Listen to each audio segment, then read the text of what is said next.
Hey guys, it's your favorite nerd with a silly name, and today I'm giving a review on War of the Rohirrim. As of writing this script, I left the theater 20 minutes ago with fresh thoughts. I will also refrain from giving any major spoilers, so do not worry on that end. Now, before we jump in, let me give a quick rundown of how much of a fan of Tolkien I am so you know that I'm understanding where I'm coming from. I've been a huge fan since 2002. I've read the books, read the supplementary material a bunch of times, including the Silmarillion. I own Tolkien's letters, watched the extended movies thousands of times, played numerous video games, and have made extensive lore videos on this channel on Tolkien's Legendarium. I am somewhat of a fan, you might say. Anyway, let's dive in. Firstly, let's talk about some of the good. The animation and music are almost always beautiful. The movie was directed by the legendary Kenji Kamiya, who's directed numerous famous anime like Ghost in the Shell, and the music was composed by Stephen Gallagher, whose music I dare say almost reaches Howard Shore levels in quality.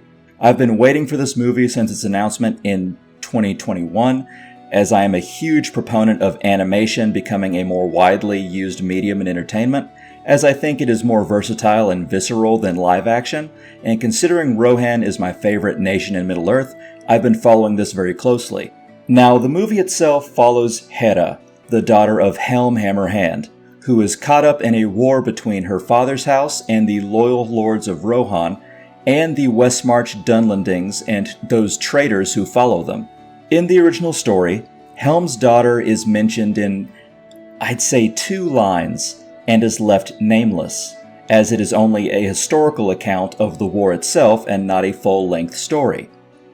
Now, the nameless daughter, who was pretty much just a small plot device, is now the front and center character, which is already somewhat of a red flag, of course. And I should say that it is a red flag not because they expanded her character, but because they made a character who was literally a footnote into the main protagonist, which is weird if it was anyone, be it a man or a woman.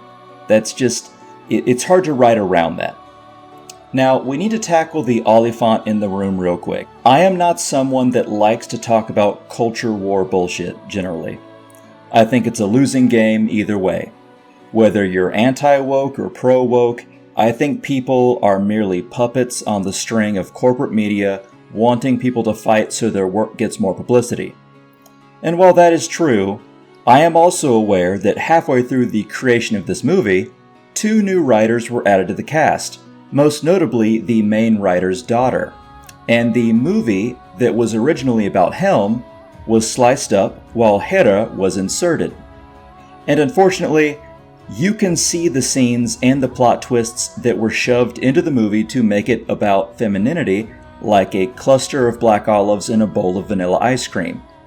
The villain is reduced to a stupid, one-note character who is obsessed with unrequited love and vengeance. Much of the main cast dies in useless bravado, and I don't want to think what I'm about to say, but it kinda seemed like that all happens because they were men. Meanwhile, Hera appears to succeed where they fail more than once, and is the best rider and is casually able to hang out around the giant eagles. Now, all that being said, while Hera's introduction to being the main character and deviating from the original plot with the rewritings clearly harmed the film, I have to say the character is adorable, in both design and personality. And not adorable like, oh, she's so sexy. I mean, like, you can't help but feel for her and enjoy her presence on the screen. She is endearing, and despite the flaws, she is a protagonist I would have liked to see elsewhere. Helm Hammerhand also lives up to his legend pretty much. The film mostly portrays him in the light I was hoping for, which is a powerful, noble but flawed king who wants the best for his people, but his headstrong, iron fist way he deals with problems can be somewhat problematic. Brian Cox voices him, and he is an amazing addition to the cast. In fact, I would say that most of the characters in the film were enjoyable. Helm's sons, who are Hera's brothers, were not one note, and the Herald boy, who was also acted as an assistant, was very congenial, and he seemed almost like a Samwise figure. And I would say General Targ, who is the right-hand man of Wolf, was a good touch. However, I have to note that Wolf, the main villain, was not written very well. What they tried to make a tragic figure consumed by hatred seemed more like a cardboard cutout of a real person. And I have to say, the old handmaiden, who was a former shield maiden, was kind of an eyesore to me generally. Not her design, but she seemed to only be there to subvert tropes and to act as a sidekick that does kinda nothing except kinda ninja her way into an encampment full of soldiers who somehow missed her. I hate being dismissive of a character because, I do appreciate her role in the story, but it just seemed like she was kinda just there except to sort of subvert what you expected.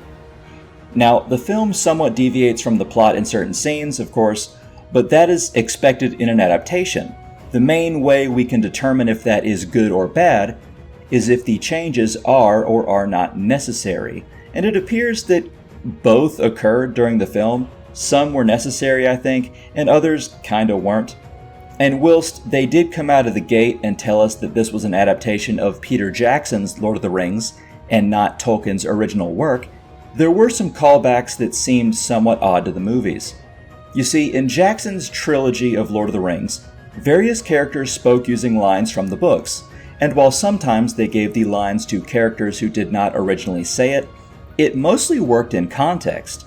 Here, however, the lines seemed somewhat stilted, as if they merely wanted to shove in a few lines to add the nostalgia factor without really thinking about how it might sound in the story. There were also a few scenes you really could only peg down to anime logic. However, since this was essentially a collaboration of Western writers and Eastern animators, I can let that slide, of course. I would say the beginning of the film was somewhat hard to swallow and made a few unnecessary changes to the story. However, the middle of the film was quite enjoyable, and the scenes that led up to the final quarter were also solidly done. But the final battle itself was a bit anticlimactic, and we hardly got to see Freylof, who, other than Helm, is really the true hero of the original story. So, what would I rate this movie? Well, I am someone who enjoys something for what it is, typically. I think it was worth the price of admission, and I will certainly watch the movie again in the future, I think. However, while Hera was likable, as was many of the characters, and I am a fan of the animation and the music, I can't really look past the movie's blatant rewrites and shoehorning of various scenes and lines, and I gotta give this movie a 6.5 out of 10. I hope you found this review enjoyable. Thanks so much for watching. I do suggest you go see the movie, as I do think we should encourage traditional animation in our favorite media, but I also can't say that this was the movie I was really hoping for. Okay guys, have a lovely day, and thanks so much. See ya!